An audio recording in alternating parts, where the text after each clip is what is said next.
സർക്കാർ ക്ഷണിച്ചതിനെ ചൊല്ലിയുള്ള വിവാദങ്ങൾക്കിടെ കേരളത്തിൽ തുടരുമെന്ന് പ്രഖ്യാപിച്ച് Kitex M D Sabu Jacob. ഇവിടെ തുടരാൻ പിണറായിയുടെയോ പി രാജീവിന്റെയോ ഔദാര്യം വേണ്ട.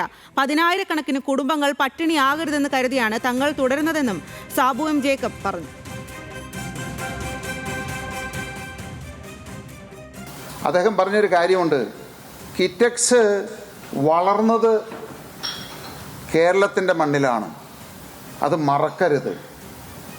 കേരളത്തിൽ നിന്നാണ് ഈ പൈസ മുഴുവൻ ഉണ്ടാക്കിയത് എന്ന്. ഇത് പറഞ്ഞാൽ നമുക്ക് തോന്നും ഈ കേരളം എന്ന് പറയുന്നത് ചില ആളുകളുടെ ഒരു സ്വത്താണെന്ന്. നമ്മളൊക്കെ ഇവിടെ കേരളത്തിൽ വന്നിട്ട് അവർ തന്ന അല്ലെങ്കിൽ തീറെഴുതി മേടിച്ച് വ്യവസായം നടത്തുന്ന മാതിരിയാണ്. ഈ കേരളം എന്ന് പറയുന്ന ഇന്ത്യ രാജ്യത്തെ ഒരു സംസ്ഥാനമാണ്. ആ സംസ്ഥാനത്തിൽ ജനിച്ചു വളർന്ന ആളുകളാണ് ഈ പറയുന്ന ആളുകളും ഞാനും നിങ്ങളുമൊക്കെ.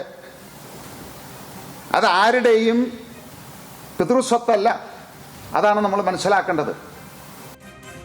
സാബുവിന്റേത് വ്യവസായിയുടേതല്ല, രാഷ്ട്രീയ നേതാവിന്റെ ശബ്ദമെന്ന് പി രാജീവ്. 6 പേരെ വെച്ച് തുടങ്ങിയ കിറ്റെക്സ് കമ്പനി ഇവിടെ പ്രവർത്തിച്ചു തന്നെയാണ് വളർന്നതെന്ന് മറക്കരുതെന്നും മന്ത്രി. ഈ വാർത്തയുടെ കൂടുതൽ വിശദാംശങ്ങളുമായി അനിൽ ജോർജ് ആണ് നമുക്കൊപ്പം ചേരുന്നത്. അനിൽ ജോർജ്, വീണ്ടും സാബുവും സർക്കാരും അല്ലെങ്കിൽ മന്ത്രിയും തമ്മിൽ അത്തരത്തിലുള്ള വാക്പോരുകൾക്ക് വീണ്ടും വഴിവെച്ചിരിക്കുന്നു എന്നുള്ളതാണ്. ഇന്നിപ്പോൾ എന്തെല്ലാം കാര്യങ്ങളാണ് സാബു ജേക്കബ് പറഞ്ഞത്? അതുപോലെ മന്ത്രിയുടെ മറുപടി ഏതു രീതിയിലായിരുന്നു? കിറ്റെക്സ് കമ്പനിയെ ആന്ധ്രാപ്രദേശിലേക്ക് ക്ഷണിച്ചുകൊണ്ട് ആന്ധ്ര ടെക്സ്റ്റൈൽ വകുപ്പ് മന്ത്രി കിറ്റെക്സിൽ എത്തുകയും അവിടെ വാർത്താ സമ്മേളനം നടത്തുകയും ചെയ്തിരുന്നു.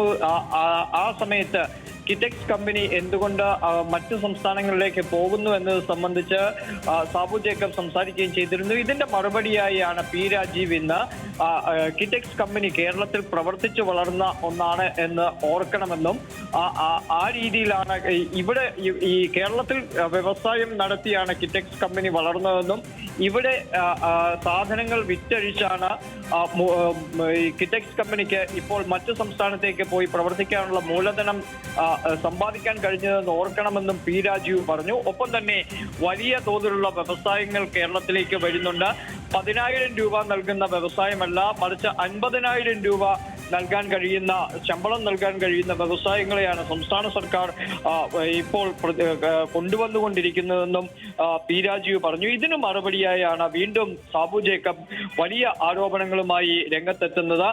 മനസമാധാനം വേണമെന്ന്, കേരളത്തിൽ നിക്ഷേപകർക്ക് മനസമാധാനം ലഭിക്കുന്നില്ല എന്ന് താൻ പറഞ്ഞപ്പോൾ മനസമാധാനം വേണമെങ്കിൽ അത് സാബു ജേക്കബ് തന്നെ വിചാരിക്കണം എന്ന് പറഞ്ഞത് ഏത് രീതിയിലാണ് എന്ന് തനിക്ക് മനസ്സിലാകും. അംബാനിയെയും അദാനിയെയും ഒക്കെ ഇവിടെ നിന്ന് ഓടിക്കാൻ ശ്രമിച്ചു. പക്ഷേ ഇപ്പോൾ അദാനിയോട് വലിയ മമത കാട്ടുകയും ചെയ്യുന്നു. അത് കിട്ടേണ്ടത് കിട്ടിയത് കൊണ്ടാണ് ആ രീതിയിൽ കൊടുത്തുകൊണ്ട്, അതായത് കൈക്കൂലി അടക്കം ഉള്ള കാര്യങ്ങൾ കൊടുത്തുകൊണ്ട് അല്ലെങ്കിൽ സാമ്പത്തികമായ കാര്യങ്ങൾ വാങ്ങിയെടുത്തുകൊണ്ടുള്ള മനസമാധാനമായി പ്രവർത്തിക്കാൻ അനുവദിക്കാം എന്ന നിലയിലാണ് പി രാജീവ് സംസാരിക്കുന്നതെന്ന കടുത്ത ആരോപണമാണ് സാബു ജേക്കബ് ഇപ്പോൾ മുമ്പോട്ട് വെച്ചത്. ഒപ്പം തന്നെ കേരളം എന്നത് എല്ലാവരുടെയും സ്വത്താണ്, കേരളത്തിൽ തന്നെയാണ് ഞങ്ങളും ജനിച്ചു വളർന്നത്. അതിനാൽ കേരളത്തെ പിതൃസ്വത്ത് പിണറായി വിജയന്റെയോ പി രാജീവിന്റെയോ പിതൃസ്വത്തായി കണക്കാക്കാൻ കഴിയില്ല എന്നും സാബു ജേക്കബ് പറഞ്ഞു. ഒപ്പം തന്നെ പി രാജീവിന്റെയും ഒപ്പം കിറ്റെക്സ് കമ്പനി ഇരിക്കുന്ന സ്ഥലത്തെ MLA കൂടിയായ ശ്രീനിജന്റെയും മക്കളുടെ വിദ്യാഭ്യാസം അടക്കമുള്ള കാര്യങ്ങൾ എങ്ങനെയാണ് നടക്കുന്നതെന്ന് അന്വേഷിക്കേണ്ടതാണെന്ന കടുത്ത ആരോപണം, അതായത് മന്ത്രിയുടെയും MLAയുടെയും കുടുംബാംഗങ്ങളെ കൂട്ടിച്ചേർത്ത് വരെയുള്ള കടുത്ത ആരോപണങ്ങളും കിറ്റെക്സ് ഉടമ ഇപ്പോൾ ആരോപണമായി ഉന്നയിക്കുകയും ചെയ്തു. ഈ ഒരു തെരഞ്ഞെടുപ്പിന്റെ കൂടി പശ്ചാത്തലത്തിൽ വീണ്ടും ഒരു വ്യവസായിയും മന്ത്രിയും തമ്മിലുള്ള പോര് പരസ്യമായി മുമ്പോട്ട് പോവുകയുമാണ്.